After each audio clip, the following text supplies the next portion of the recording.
Good evening. मैं कृष्ण देव राय BEd प्रथम वर्ष के पाठ्यक्रम यूनिट थर्ड के अंतर्गत यूनिट प्लान पर चर्चा करूंगा। हालांकि पूर्व के कक्षा में मेरे द्वारा योजना के अर्थ और परिभाषा विशेषताओं का सविस्तार पूर्वक व्याख्या करी गई थी।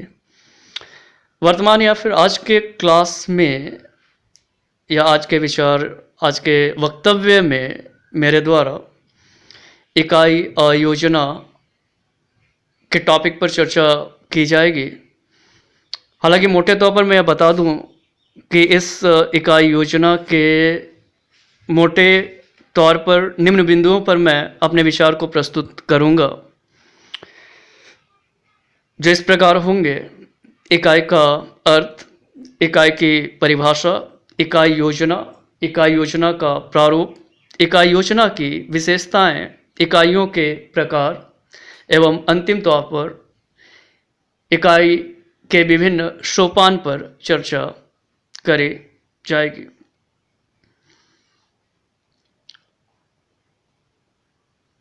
वैसे देखा जाए कि इकाई शब्द या यूनिट शब्द का जो प्रयोग किया गया, यह सबसे पहले अमेरिका में 1920 ईस्वी में किया गया। इकाई का अर्थ है पाठ्य विषय को ऐसे खंडों में विभाजित किया जाना जिनका संबंध बालक की अनुभूतियों एवं क्रियाओं से होता है। इन्हीं खंडों को हम इकाई के रूप में संबोधित करते हैं। हालांकि दूसरे शब्दों में अगर कहा जाए तो हम यह कह सकते हैं कि छात्रों की रुचियों एवं अनुभवों पर आधारित पाठ्य विषय का क्रमबद्ध एवं सुस्पष्ट सुसंबद्ध खंडों में विभाजन किया जाना इकाई के रूप में माना जाएगा। इन बिंदुओं पर इस इकाई के संबंध में विभिन्न मनोवैज्ञानिकों के द्वारा अपने अपने वक्तव्य विचारों को प्रस्तुत किया जाता रहा है। इन मनोवैज्ञानिकों में कुछ मनोवैज्ञानिक जिसके अंतर्गत चर्चा की जाएगी: एच.सी. मॉरिसन, प्रेस्टन, समफोर्ड, वाल्टर पियर्स तथा माइकल लोबर के विचारों को हम देखेंगे।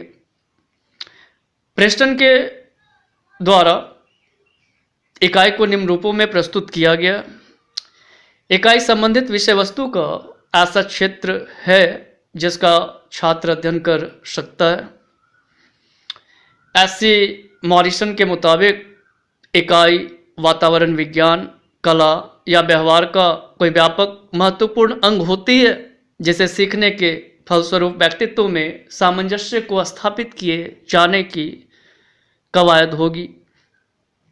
संपोर्ड के मुताबिक इकाई ऐसी विषय वस्तु की रूपरेखा है, संरचना है जो शिक्षार्थी की आवश्यकताओं और रुचियों से संबंधित होने से अपने आप में अलग सी दिखाई प्रतीत होती है।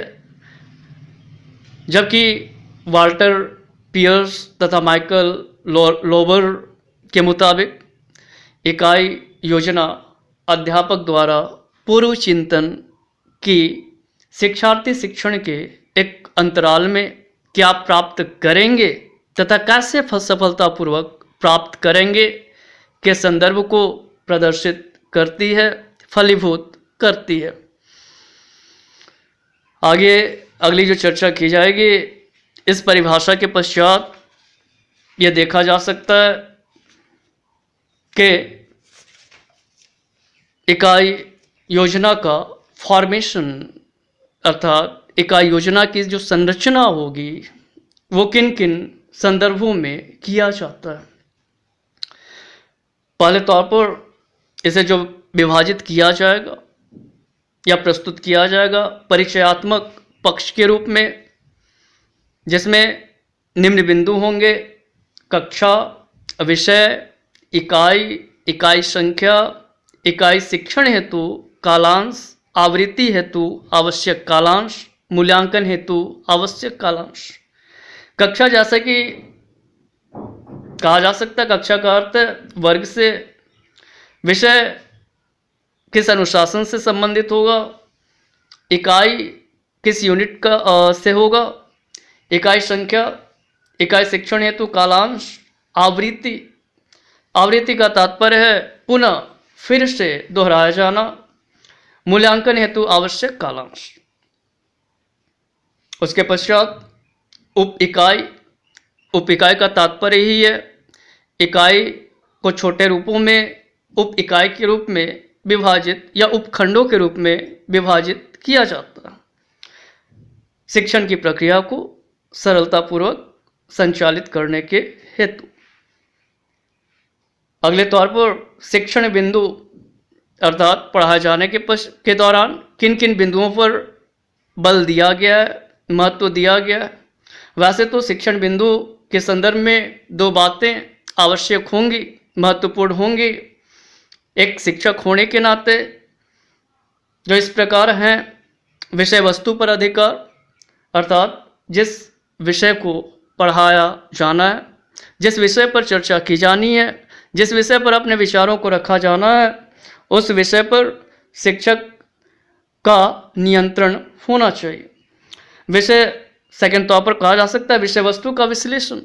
विश्लेषण का तात्पर्य है कि उस विषय वस्तु को अध्यापक के द्वारा विस्तृत तौर पर, व्यापक तौर पर खंड खंड में विभाजित करके, छोटे छोटे रूपों में विभाजित करके छात्रों को समझाने की कोशिश की जानी चाहिए। और ये विश्लेषण 3 संदर्भों में प्रस्तुत किया जाता है। सबसे पहले पद, तत्पश्चात तथ्य एवं तत्पश्चात प्रत्यय के रूप में विभाजित किया जाता है। अगले तौर पर उद्देश्य, व्यवहारगत संदर्भ अर्थात किसी कार्य को करने के पीछे कोई ना कोई उद्देश्य होता है।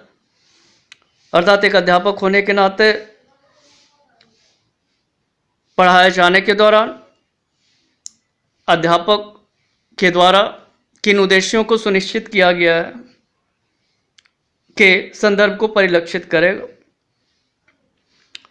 अगले तौर पर कहा जा सकता है अध्ययन, अध्यापन संस्थितियां, दशाएं अर्थात अध्ययन, अध्यापन के दौरान एक उपयुक्त दशाओं